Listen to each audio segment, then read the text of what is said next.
Bonjour, toi qui m'écoutes. Es-tu bien installé ? Nous allons vivre une nouvelle fois ensemble la magie des histoires.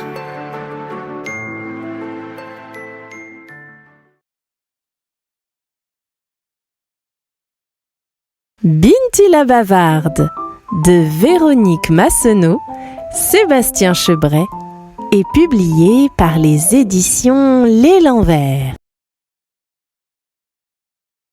Allez, Gambé! C'est l'histoire d'une petite fille qui, dès qu'elle est debout, sautille et grimpe aux arbres et se balance d'une branche à l'autre. Tout cela sans jamais arrêter de parler. Vous la voyez au milieu des maquis ? C'est elle, Binti la bavarde. Aujourd'hui, premier jour des vacances, Binti réfléchit à son avenir. Autour d'elle, tout le monde est au travail. Son père à la pêche, sa mère à la boulangerie. « Et toi, Binti ?» s'interroge la fillette. « Que feras-tu plus tard ? Quel sera ton métier ?» Bien décidée à le savoir avant le soir, Binti saute à terre, prête à mener son enquête. Ni une, ni deux, elle file jusqu'à la plage. Son père est là, qui répare ses filets. « Et moi, Binti, se dit-elle, tu pourras apprendre à pêcher ?» « Trop dangereux, répond son père. Les filles pêchent au Djarifa, mais ne montent pas sur les bateaux. Vexée, Binti n'en démord pas. « Voyons, papa, je nage mieux que toi. Moi, je veux quitter le rivage, voir notre île de plus loin et rapporter de gros poissons. Et puis, je ne suis pas une fille, je suis ta fille, à toi, le meilleur pêcheur du village. Et tu ne voudrais pas m'apprendre ?» À bout d'arguments, le père de Binti finit par céder. Ni une, ni deux, elle est prête à embarquer. Que l'île est belle vue du lagon, et son père, si fier de la lui montrer. Binti en reste un instant bouche bée. Mais vous la connaissez, n'est-ce pas ? Binti se penche d'un côté, puis de l'autre. Elle appelle les poissons, se lève, se prend les pieds dans le filet. Son père se fâche. « Binti, tu effraies les poissons !»« Tais-toi et cesse de bouger, ou nous allons chavirer !» Ni une, ni deux, dès qu'elle le peut, la fillette saute à terre et file tenter sa chance à la boulangerie. Quelle odeur agréable! Et sa mère est si belle, tout sourire derrière le comptoir. « Et ouais, Binti, se dit-elle, tu pourrais vendre des gâteaux ?» Seulement, c'est tellement appétissant que Binti touche et goûte à tout, plongeant ses doigts dans la crème et léchant les petits choux. Au fond du fournil non plus, ça ne dure pas. Binti se retrouve dans la farine. Sa mère se fâche. « Binti, ne bouge plus ou va-t'en !» Vous la connaissez maintenant. Ni une, ni deux, elle attrape une brioche et file sur la place. Qu'il fait bon sous cet arbre. Grand-mère et ses amis travaillent à leurs ouvrages. Pétacouf et Ouré-Célé, superbe.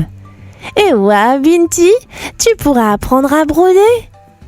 Hélas, une fois dans ses mains, l'aiguille et le fil se rebellent. L'une la pique et l'autre s'en mêle. Vous connaissez Binti, elle renonce vite à la broderie, préférant faire des cabrioles pour distraire les bouénies. Mais voilà le taxi de tonton. Ni une, ni deux, la fillette saute dedans, prête à continuer son enquête. Qu'il est excitant de partir lorsqu'on est un peu curieuse. Et ouais, Binti, tu pourrais conduire un taxi. D'ailleurs, à chaque arrêt, elle se détache pour aider les gens à monter ou hisser leurs bagages.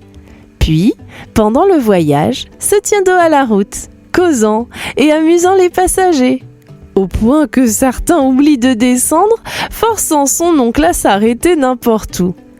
Tonton se fâche. Binti, retourne-toi, attache-toi ou bien descends. Mais vous la connaissez. Ni une, ni deux, Binti saute à l'arrêt suivant et file jusqu'au magasin de tissus où travaille cousine Ishati. Ces couleurs, ces motifs, ces matières, Kishali et Salouva, pagne en wax, en batik ou basin, c'est sûr, tous ces trésors sagement empilés n'attendaient qu'elle pour être découverts enfin. Et ouais, Binti, tu pourrais vendre des tissus? Seulement, pour bien voir et admirer comme il faut, la fillette doit déballer, déplier, dérouler, finissant prise au piège, embobinée comme une momie. Les clients rient de bon cœur. Mais sa cousine se fâche. Binti, tiens-toi tranquille ou je te mets dehors. Ni une, ni deux.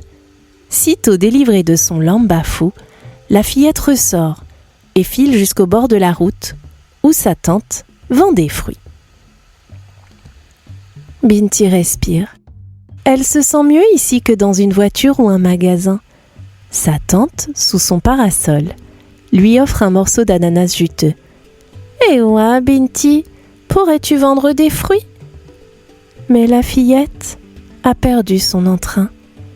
Aucun métier, aucun endroit pour travailler ne semble fait pour elle.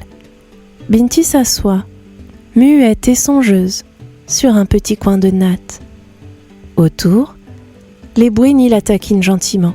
« Les maquis t'ont volé ta langue ?» Où est donc passée Binti la bavarde, celle qui nous faisait rire avec ses pitreries? Alors, peu à peu, l'envie de parler lui revient. Binti se lève, prend sa respiration et commence le récit de sa folle journée de quête. De la pirogue au taxi, de la broderie au tissu, de la brioche chipée à l'ananas juteux. Tandis qu'elle mime ses aventures, les passants s'arrêtent et les clients s'attroupent. On rit, on l'applaudit, on lui réclame d'autres histoires. « Eh ouais, Binti la bavarde, aurais-tu trouvé ta voix ?»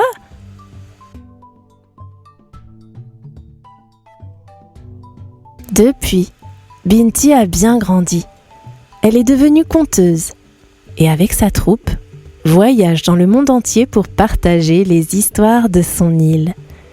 Mais elle finit tous ses spectacles par sa préférée, la toute première qu'elle a su raconter. Celle d'une petite fille qui savait sautiller, grimper aux arbres, se balancer d'une branche à l'autre. Tout cela sans jamais arrêter de parler. Allez, allez, les Gombe!